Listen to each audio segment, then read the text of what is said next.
Sit, relax and listen to this very emotional, heartbreaking story. A young woman stands in the pouring Lagos rain, clutching her dead mother's photograph while her own grandmother's security guards shove her into the mud. Inside that mansion, through those iron gates, her grandmother is laughing, draped in expensive lace worth more than most Nigerians earn in a year, celebrating with guests who have no idea that the woman bleeding in the street outside shares her blood. This is not fiction. This is about family, inheritance, and what happens when pride becomes more valuable than love. This is the story of Chioma and Momachi, and I promise you, by the time we're done, you'll understand why some family secrets should never stay buried. Welcome back to NK's Tales. I need you to imagine Chioma Okafor. 28 years old, standing 5'4", with her mother's gentle eyes and her father's stubborn chin. Right now, she's soaked to the bone outside her grandmother's mansion in Ikoyi, one of the wealthiest neighborhoods in Lagos, and this is the 18th time she's tried to see the woman who gave birth to her mother. 18 times. Yes. Let that sink in for a moment. 18 times she's come here, each time hoping that maybe today would be different, that maybe today her grandmother's heart would soften just enough to let her through those gates. But 18 times, she's been turned away like she's selling bread in traffic or begging for handouts. The security guard, Musa, who secretly feels sorry for her but needs his job more than he needs a clear conscience, tells her the same thing he always tells her. Madam is not receiving visitors. Madam has made it clear you are not welcome here. Please, respect yourself and go. But here's what you need to understand about Chioma. 3 months ago, she watched her mother die in a small room in Surulere. Not in a fancy hospital with machines that beep and doctors who care. No. In a room where the ceiling fan barely worked, where the heat pressed down like hands around your throat, where her mother Chidra lay on a mattress that had seen better days, whispering one final request. Find your grandmother. Make peace with her. Don't let this bitterness follow you the way it followed me. Chioma made a promise that day. She held her mother's hand, felt it go cold, and swore on everything she had that she would try. So 18 attempts isn't an obsession. It's an honor. It's love. It's the kind of thing you do when you're the daughter of a woman who never stopped believing in redemption even when redemption had given up on her. Let me take you back so you understand how we got here. 29 years ago, Chidra Okafor, Momachi's oldest daughter, was the pride of the family. Beautiful, educated, refined in the way that wealthy Igbo families demand of their daughters. She wore the right clothes, attended the right parties, smiled at the right men. And Momachi had plans for her. Big plans. There was a politician, you see. A man with connections, with money, with power. A man who could take the Okafor family's wealth and multiply it through strategic alliances and business deals that happened in air-conditioned offices where ordinary Nigerians never set foot. But Chidra made the mistake of falling in love with someone else. His name was Chokudi, a secondary school teacher from Enugu. He taught mathematics and literature, and he had this way of explaining things that made even the most complicated concepts feel simple.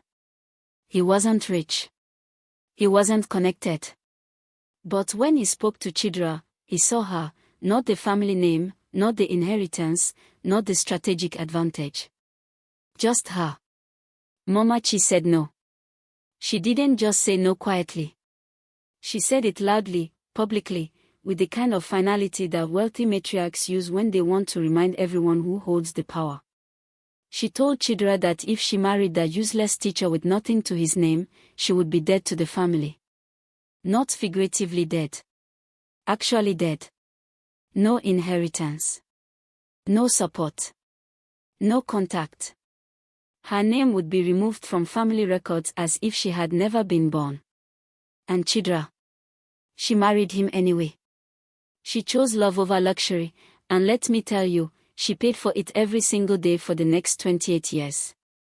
They lived in a 2-bedroom flat in Surulere where the generator only worked sometimes and the water supply was a prayer answer twice a week if you were lucky. Chukwudi taught until his hands cramped from writing on chalkboards that the school couldn't afford to replace. Chidera sold fabrics at Baligan Market, haggling with customers who always wanted discounts she couldn't afford to give. They had 2 children. Chioma, and then 5 years later, Emeka. And through all of it, through every struggle, every unpaid bill, every night when dinner was Gary because that's all they had, Chidera never spoke badly about her mother. Can you imagine that? The woman who had cut her off completely, who had treated her like garbage for the crime of loving the wrong person, and Chidera would still say, "She's my mother, she's just hurt, she'll come around someday." She never came around. When Chukwudi died 7 years ago from complications of diabetes they couldn't properly manage, Momachi didn't attend the funeral. Didn't send condolences. Didn't acknowledge that her daughter had become a widow. Nothing. And when Chidera got sick 3 years later with an illness that could have been treated if they'd had money for the right hospital, the right doctors, the right medicine, Chioma tried to reach her grandmother then too. She went to that same mansion, begged at those same gates, explained that her mother was dying and just wanted to see her own mother one last time before she went. The security guards didn't even let her finish speaking. They told her Momachi's instructions were clear. "That woman is not my daughter. I have no daughter by that name." So Chidera died without reconciliation. But before she died, she made Chioma promise to try again. Not for money. Not for inheritance. Just for peace. For the possibility that maybe love could still win even after death. That's why Chioma is standing in the rain right now for the 18th time. That's why she's not giving up. That's why when Musa the security guard pushes her a little too hard and she falls backward into a puddle that soaks through her clothes and her dignity, she gets back up. She wipes the mud off her face. She looks through those gates at her grandmother, who briefly glances out the window and sees her there but turns away as if she's looking at nothing more interesting than a stray dog. And Chioma makes a decision. She's done begging. She's done pleading. If her grandmother won't open the gates, then maybe it's time to shake the entire fence. She pulls out her phone, walks to a nearby booker where the mama selling food takes one look at her muddy clothes and gives her a sympathetic smile, and orders a plate of jollof rice she really can't afford but needs right now because you can't start a revolution on an empty stomach. She sits there, eating slowly, thinking about everything her mother taught her. About dignity. About truth. About how sometimes the only way to honor someone's memory is to stop protecting the people who dishonored them. She opens Twitter. She starts typing. And she doesn't stop until she's told the whole story in a thread that starts with these words: "My grandmother chose pride over love, and here's what happened to my mother." She hits post. Then she finishes her jollof, pays, and goes back to her 3 jobs because bills don't care about family drama and her brother Emeka's university fees are due next month. If you're already invested in this story, hit that subscribe button right now because this is just the beginning, and you won't want to miss what happens next. What would you do if your own family rejected you like this? Drop your answer in the comments. Now let me take you inside that mansion because you need to understand who Momachi really is and what kind of world she's built behind those gates that keep her granddaughter outside in the rain. Momachi, born Egondu Kayameka 73 years ago in a small village in Anambra State, wasn't always rich. She grew up in a family that struggled, that farmed cassava and yams, that knew what it meant to go to bed hungry. When she was 19, she met Popachi, a young entrepreneur who had big dreams and the intelligence to make them real. He was building an import business, bringing in goods from China and Europe before most Nigerians even understood how lucrative that could be. He saw something in her. Ambition. Drive. The kind of hunger that doesn't go away just because you've eaten. They built an empire together. And I mean together. Momachi wasn't just a wife who stayed home and looked pretty.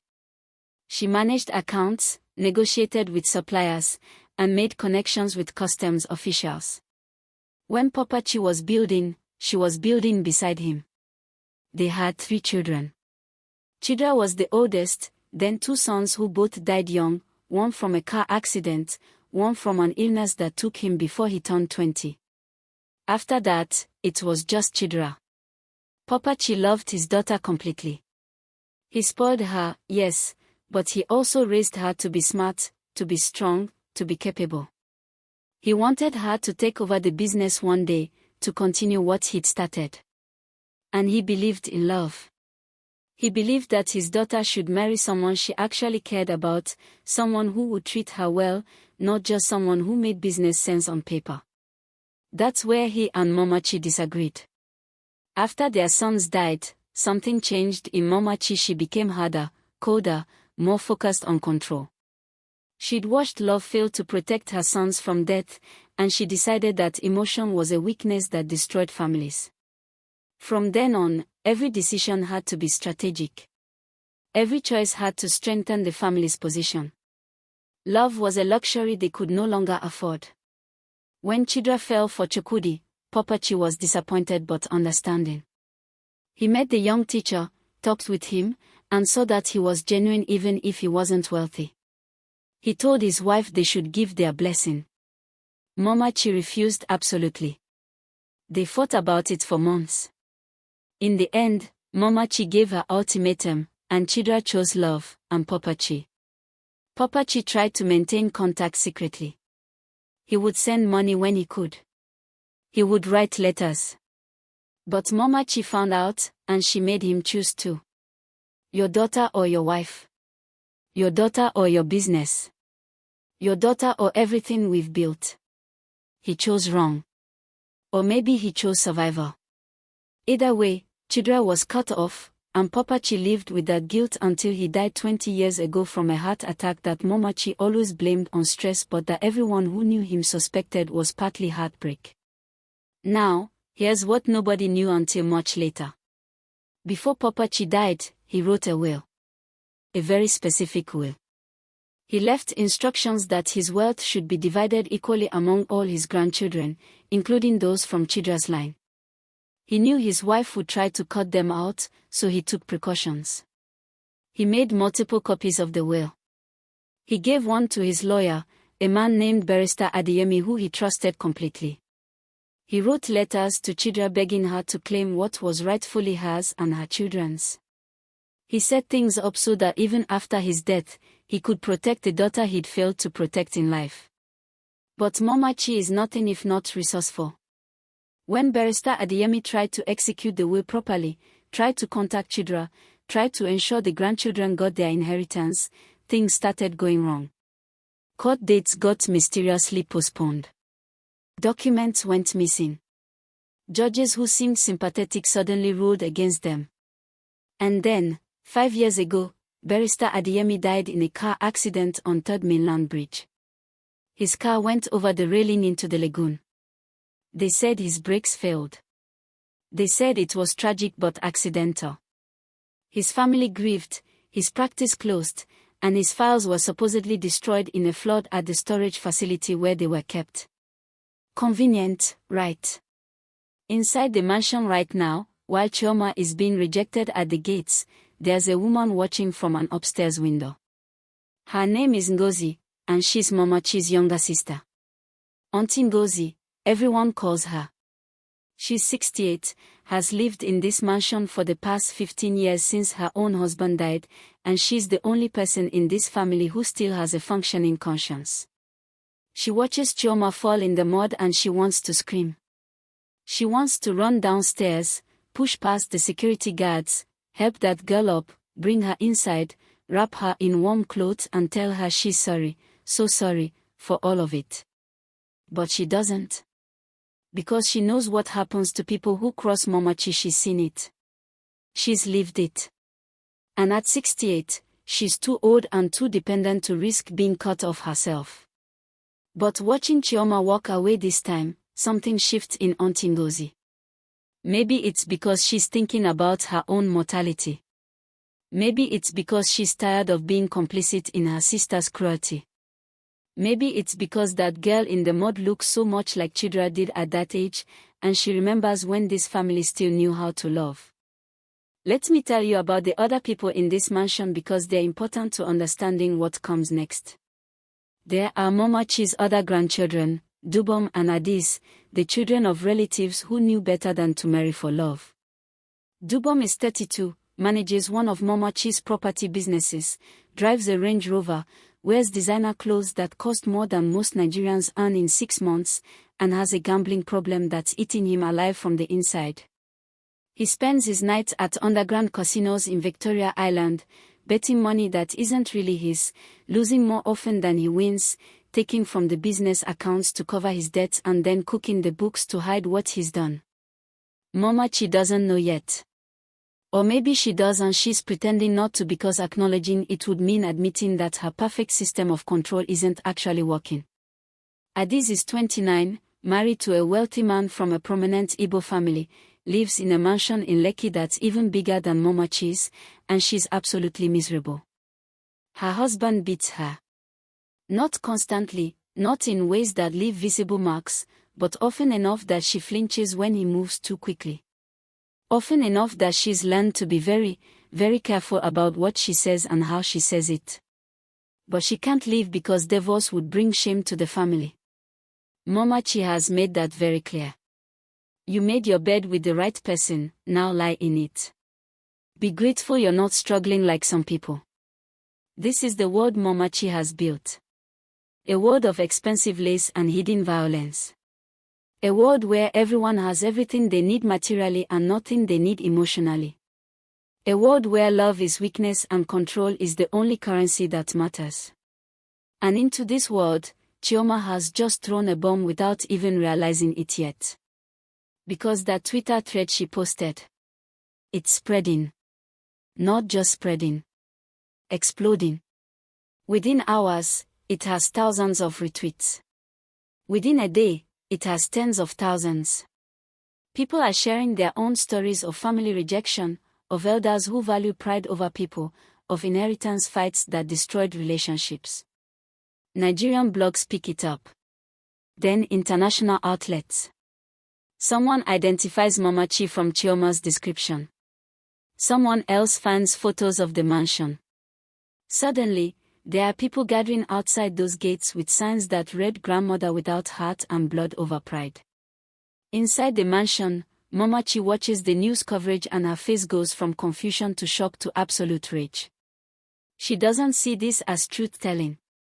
She sees it as betrayal. She sees it as a calculated attack designed to humiliate her publicly and force her hand. She calls an emergency meeting with her lawyers, with her PR people, with everyone she pays to protect her image and her interest. And she makes a decision.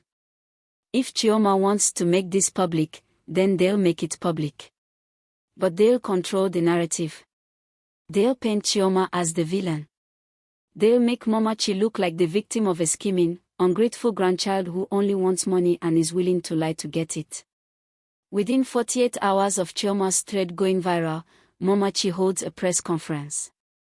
She sits there, dressed in elegant but not ostentatious clothing, looking sad and disappointed rather than angry, and she tells a story. She says that Chidera was always troubled, always rebellious, always choosing the wrong path despite her family's best efforts to help her. She says that when Chidera married against the family's wishes, they didn't cut her off completely. No. They tried to help. They offered money multiple times. They offered to pay for better housing, for medical care, for the children's education. And every time, Chidera refused out of stubbornness and pride. She produces documents. Bank transfer receipts showing attempted payments that were rejected. Letters offering assistance that went unanswered. Legal papers showing that Chidera formally declined any inheritance claims decades ago. The documents are fake, of course. Expertly forged, but fake. But who's going to question them? Momachi has credibility. She has lawyers. She has money. Chioma has a viral Twitter thread and muddy clothes. The narrative shifts. Suddenly, Chioma isn't the sympathetic granddaughter trying to honor her mother's dying wish. She's the opportunistic scammer who waited until her grandmother was elderly and vulnerable to launch a public attack designed to extort money. The comments under her original thread start turning ugly. People who were supportive yesterday are calling her a liar today. People are sending her death threats.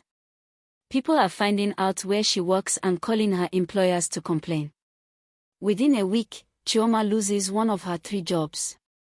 The school where she teaches lets her go, saying they can't have someone involved in such a public controversy working with children. Suddenly, she's down to 2 incomes and her brother's university fees are due and she's watching everything fall apart.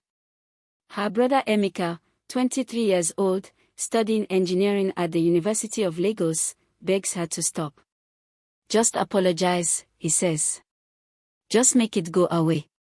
I'll drop out of school. I get a job.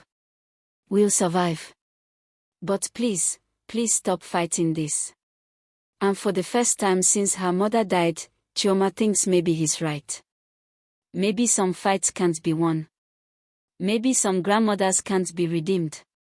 Maybe all she's doing is destroying herself trying to fix something that was broken long before she was born. She's sitting in their small flat in Surulere, crying for the first time since this whole thing started, when someone knocks on the door.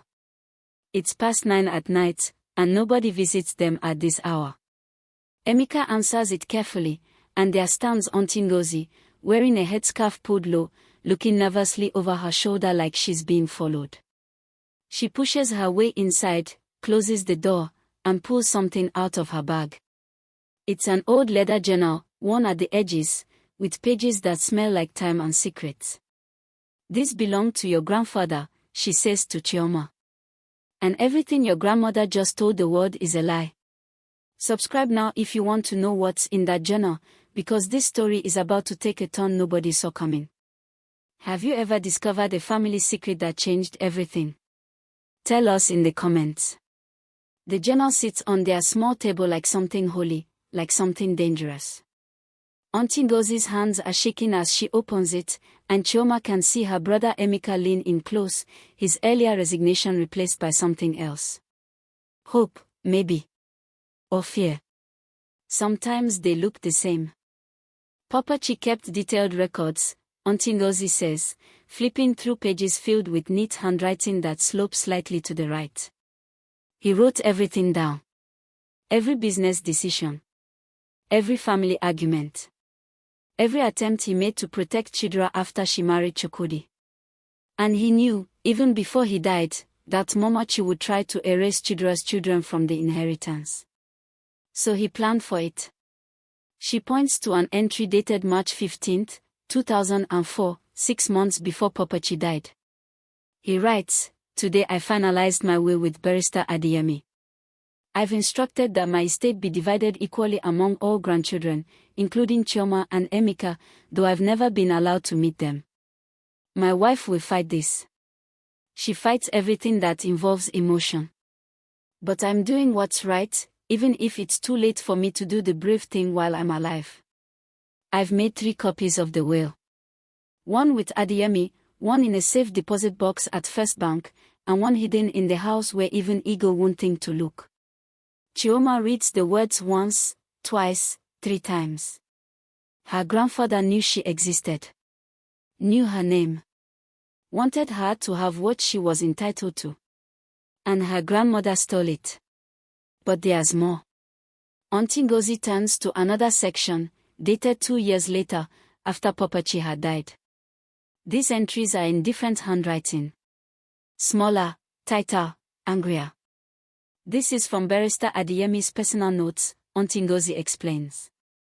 His daughter found them when she was going through his things after he died. She's a lawyer too now. Her name is Folake. And she's been trying to figure out what really happened to her father for 5 years. The notes detail everything. How Mama Chi approached Barrister Adeyemi after Papa Chi's funeral and tried to convince him to ignore certain provisions in the will. How he refused. How court dates kept getting mysteriously postponed. How judges who initially seemed fair suddenly ruled in Mama Chi's favor. How witnesses disappeared or changed their testimonies. how documents went missing from supposedly secure locations. And then there's a final entry, dated just 1 week before Barrister Adeyemi died. It reads, "I've received another threat today. Anonymous, but I know where it's coming from. They want me to stop pursuing the Okafor case. They've offered money. When I refused, they implied my family might be at risk. I've made copies of everything and placed them in my safe deposit box. If anything happens to me, Folake will know where to look. The truth always comes out eventually. The question is whether anyone will be brave enough to speak it." 1 week later, his car went into the lagoon. Chioma feels her stomach turn. "Are you saying my grandmother killed him?" Auntie Ngozi shakes her head slowly. "I'm saying she made a phone call to someone who knew someone who arranged for a car's brakes to fail. I'm saying she has connections with people who make problems disappear. I'm saying I've lived with her for 15 years and I've seen what she's willing to do to protect her version of reality. And I'm saying I'm tired of being silent about it." "But why now?" Chioma asks. "Why are you helping me now?" "Because I watched you fall in the mud 18 times and get back up 18 times, Auntie Ngozi says, and her voice cracks. "Because you look like your mother and she was the best of us, the kindest of us, and we destroyed her for the crime of loving someone genuine instead of someone useful. Because I'm 68 years old and I'm running out of time to do the right thing. Because that press conference your grandmother gave was so full of lies I almost choked watching it. And because Barrister Adeyemi's daughter contacted me 3 months ago and I've been too scared to respond until now." She pulls out her phone, makes a call, and 15 minutes later there's another knock on the door. This time it's a woman in her late 30s, professional, carrying a leather briefcase that looks expensive. Her name is Folake Adeyemi and she has her father's eyes. She sits down, opens the briefcase, and pulls out documents that smell like they've been locked away somewhere safe and dry. Copies of Popochi's real will. Letters he wrote to Chidera that were never delivered.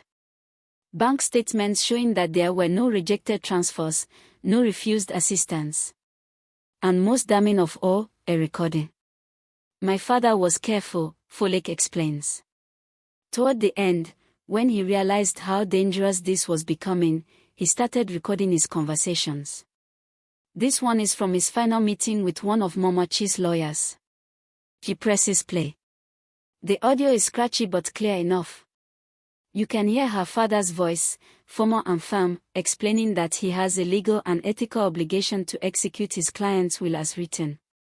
Then another voice, male, smooth, threatening in the way that expensive lawyers can be threatening without technically making threats. "Barrister Adeyemi, you need to understand that Mrs. Okafor has considerable resources and considerable patience. She will tie this up in courts for decades if necessary. She will make your life very difficult.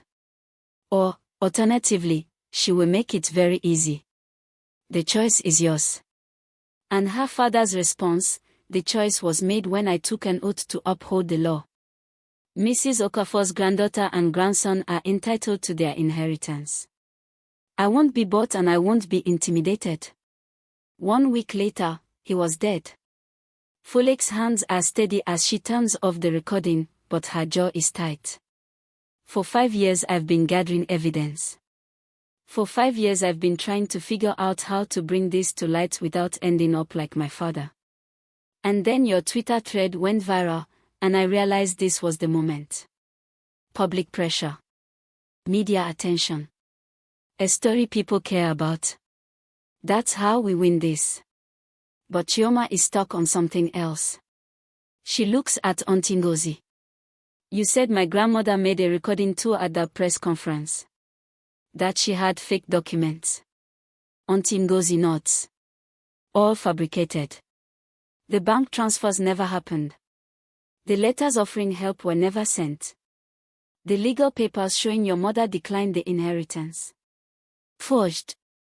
I know because I watched the lawyers create them. I watched them backdate documents and age paper and practice signatures. I said nothing because I was a coward. I'm trying not to be one anymore. So what do we do?" Emeka asks. He's been quiet this whole time, processing, and now he looks at his sister with something like awe. What's the plan? Folake leans forward. We can't just present this evidence in court. Your grandmother has too many judges in her pocket, too much influence. We need to force her hand publicly. We need to make it impossible for her to lie her way out.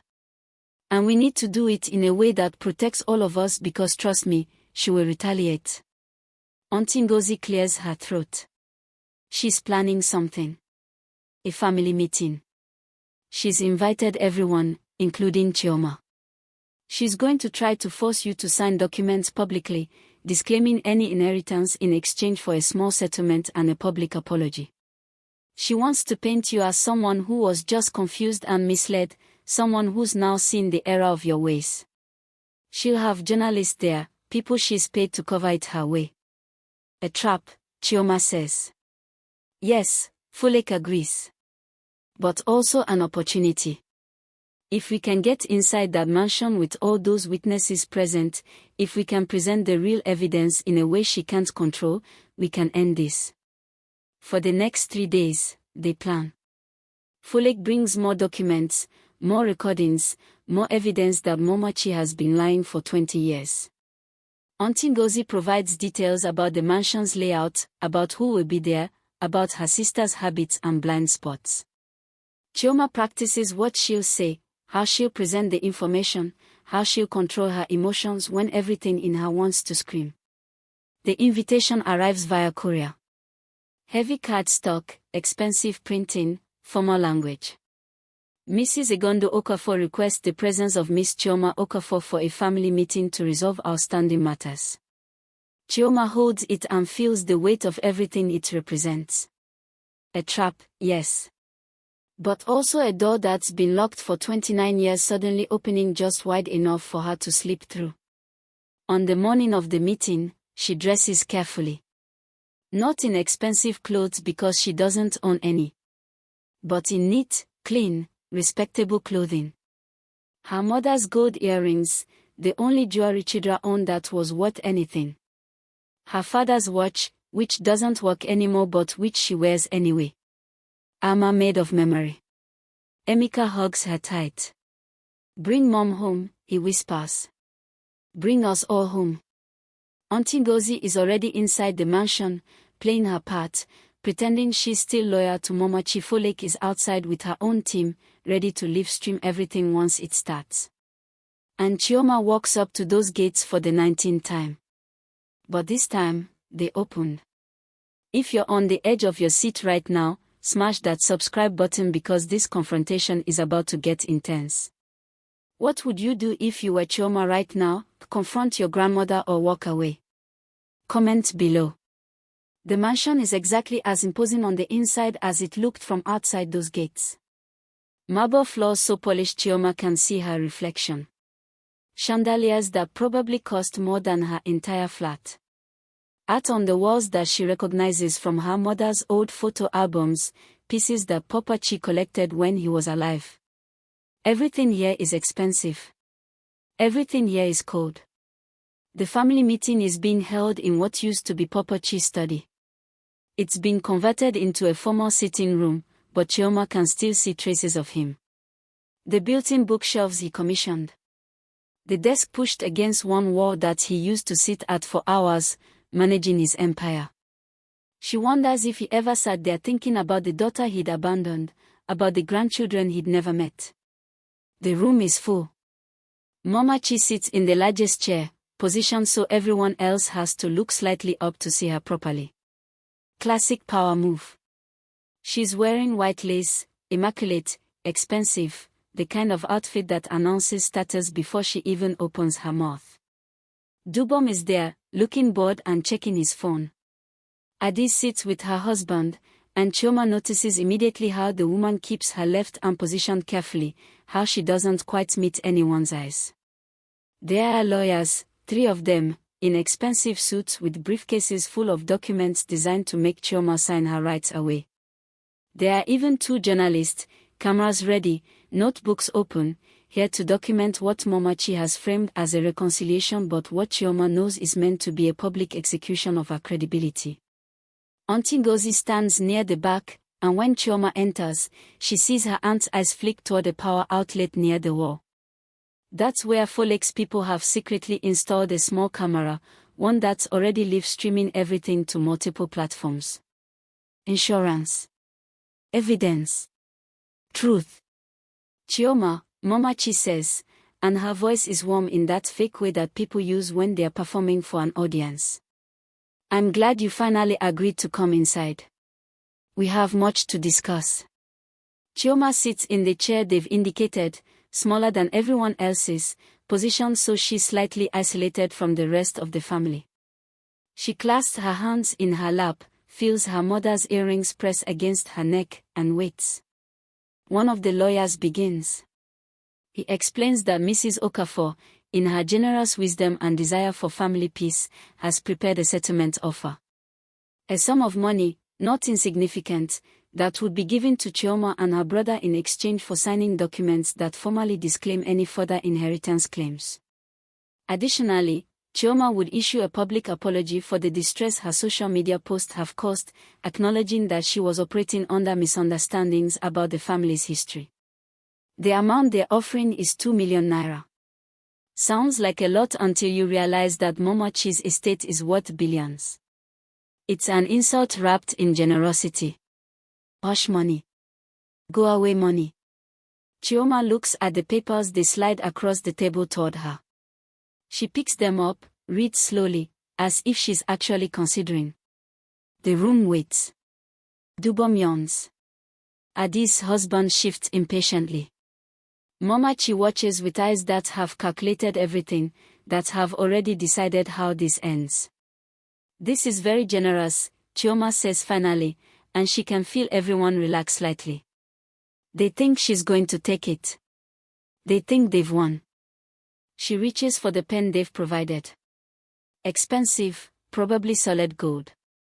She clicks it open. Hold it over the signature line. And then she stops. Before I sign, she says, looking up at her grandmother for the first time since entering the room, may I ask one question? Momachi's expression is patient, tolerant, the way you'd look at a child who's about to ask something naive. Of course. When did you first learn that Barrister Adeyemi died in a car accident? The room shifts. It's subtle, but Chioma feels it. The temperature drops, Momachi's smile doesn't quite reach her eyes anymore. I don't understand what that has to do with anything, the grandmother says. That was a tragedy, yes, but it happened years ago. Why would you bring it up now? Just curious, Chioma says. Because I've been doing some research. Barrister Adeyemi was my grandfather's lawyer. He was handling Popachi's will. And then his brakes failed on Third Mainland Bridge 1 week after he refused to stop pursuing the case. Seems like a very convenient accident. One of the lawyers stands up. This is highly inappropriate. If you're making accusations. I'm not making accusations, Chioma interrupts, and her voice is steady in a way that surprises even her. I'm asking questions. Isn't that what family meetings are for?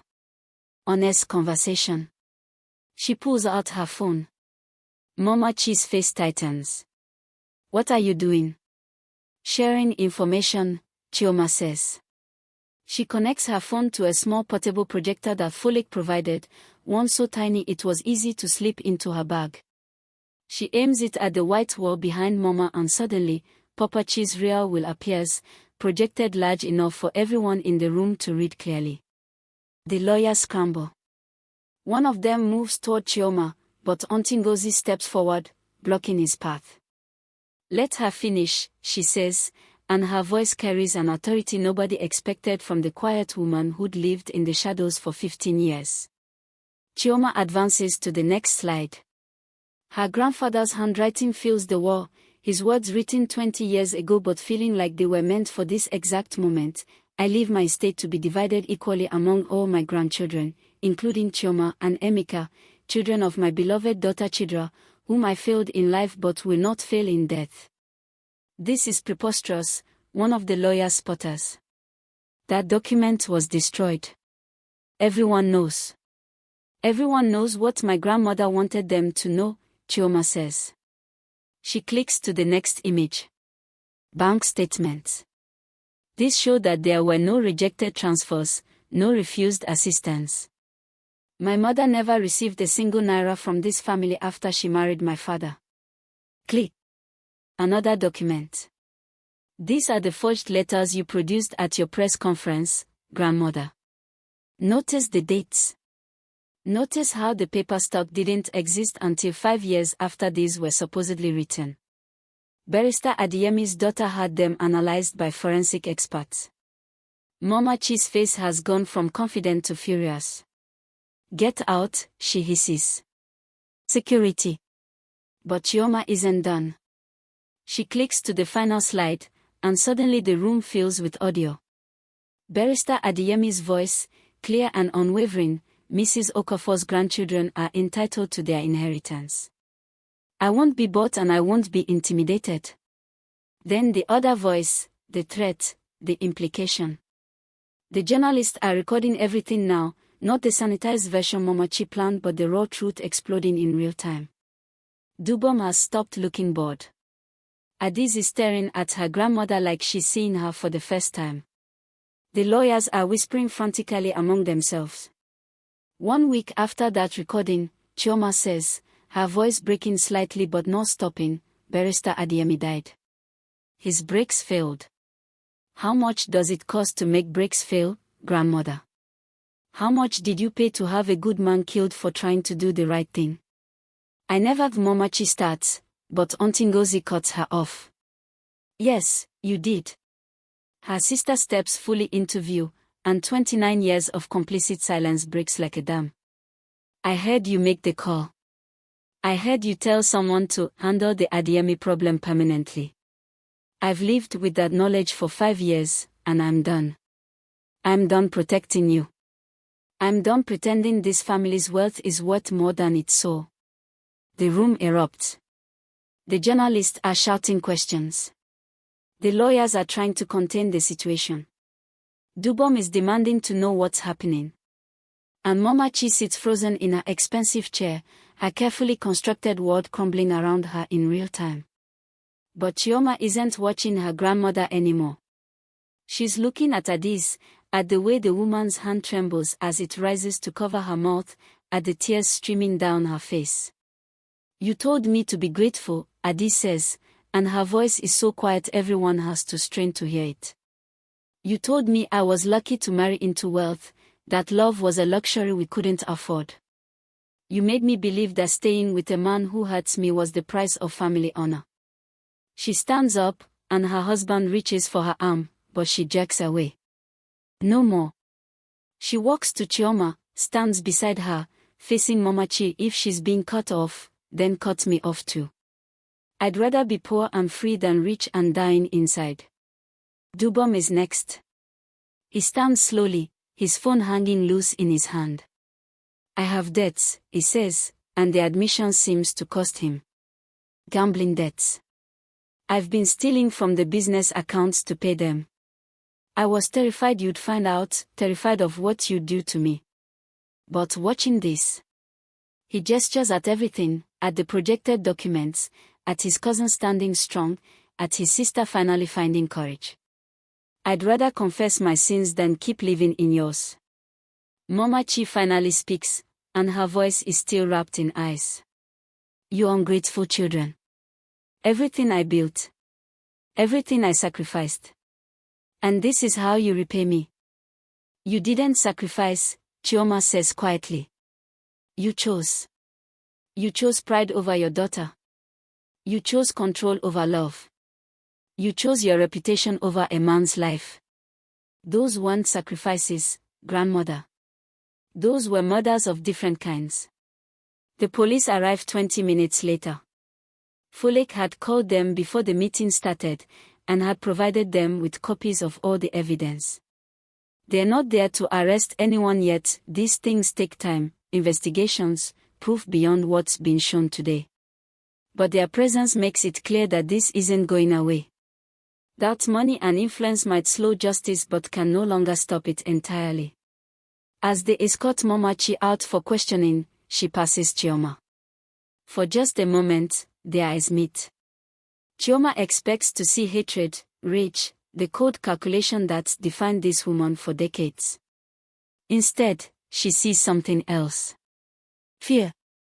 The terror of someone who spent their entire life building walls so high they've forgotten there's a world outside them. My mother asked me to make peace with you, Chioma says softly, just for her grandmother's ears. I tried. 18 times I tried. But she also taught me that sometimes peace isn't possible with people who've made war their religion. So instead, I'll settle for justice. And I'll teach my children something you never learned, that love is always worth more than pride. Momachi says nothing. What is there to say?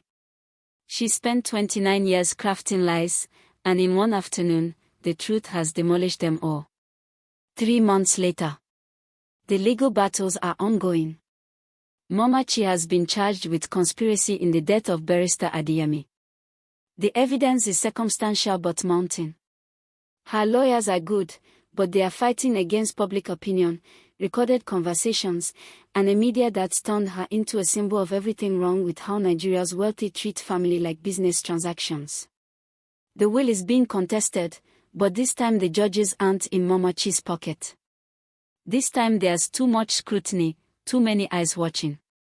Popachi's true wishes will finally be honored, even if it takes years to sort out. Chioma has moved into a better flat in Yoba. Not expensive, she doesn't have the inheritance yet and might not for years, but better than Suralia. Emeka is still in university, his fees paid by a fund that Folek set up using donations from people who followed the story online. Thousands of Nigerians who saw themselves in Chioma's struggle, who knew what it meant to be rejected by family, who wanted to prove that sometimes community can be stronger than blood. Adiz has filed for divorce. She's living with her cousin now, attending therapy, learning how to exist without fear. The social media backlash was brutal. People called her weak for staying so long, strong for finally leaving, and everything in between. She doesn't read the comments anymore.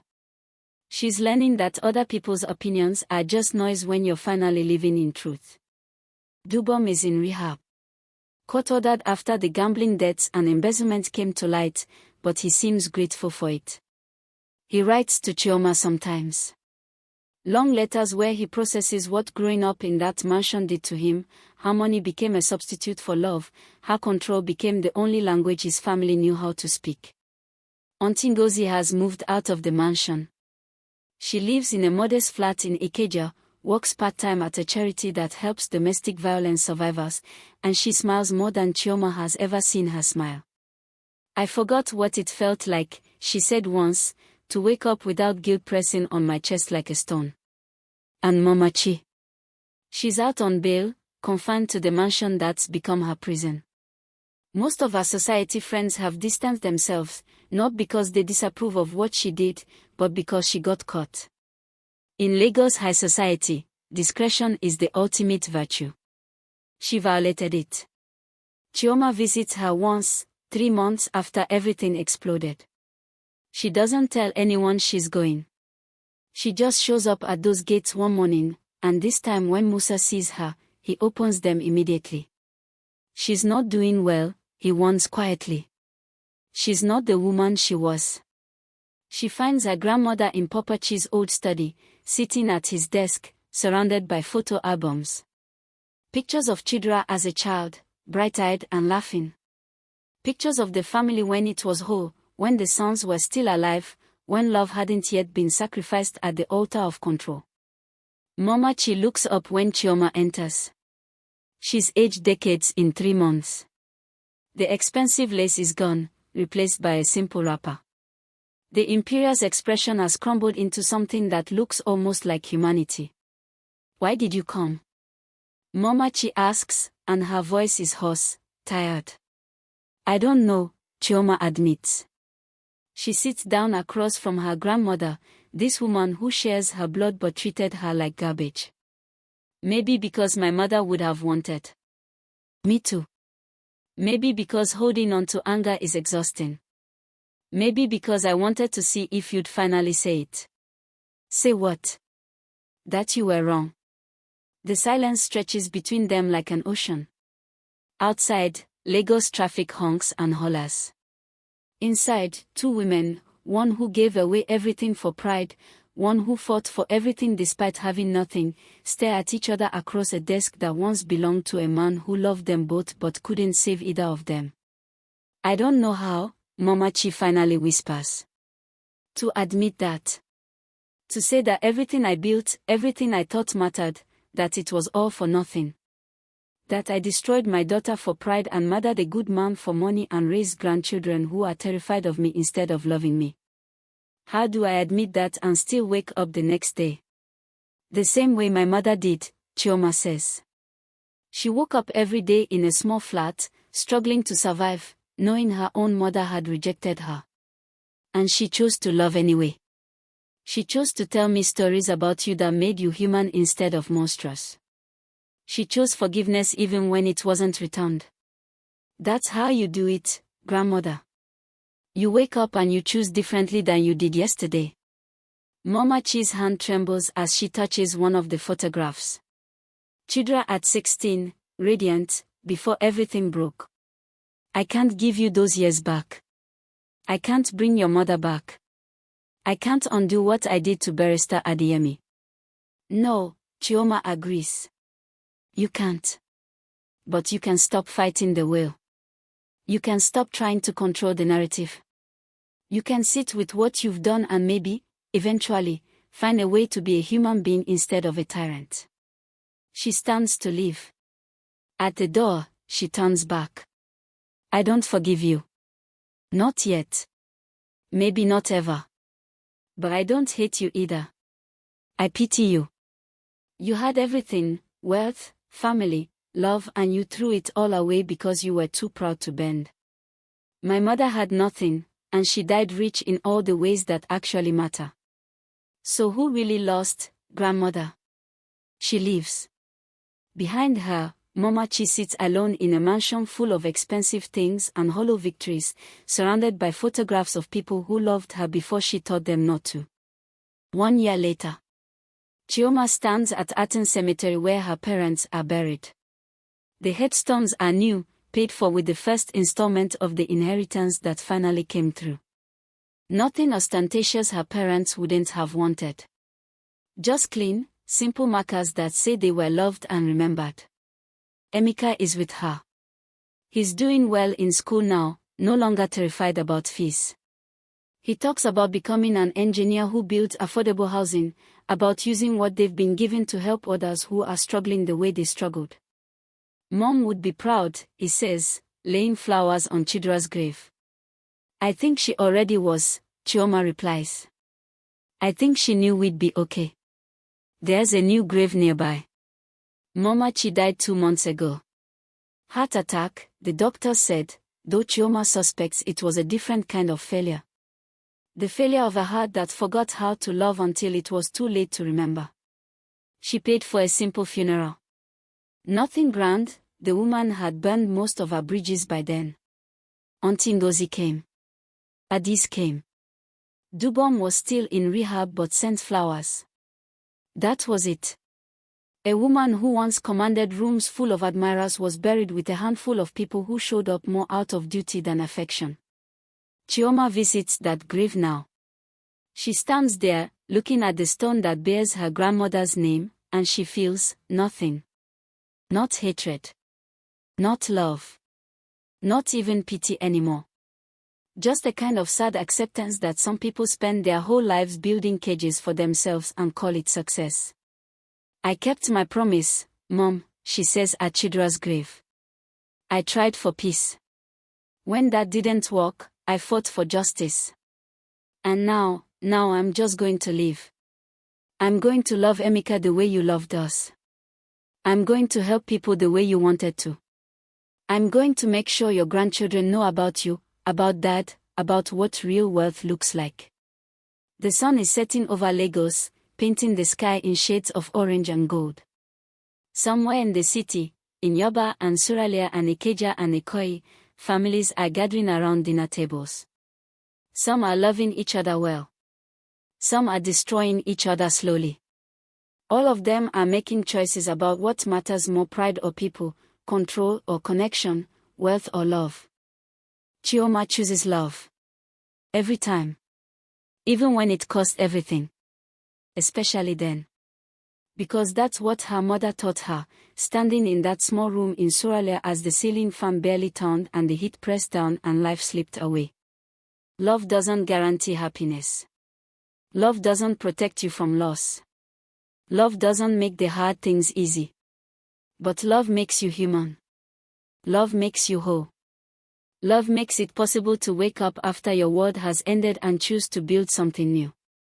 And in a country full of stories about family betrayal, about inheritance wars, about elders who value pride over people, Chioma's story becomes something else. A reminder. A warning. A hope.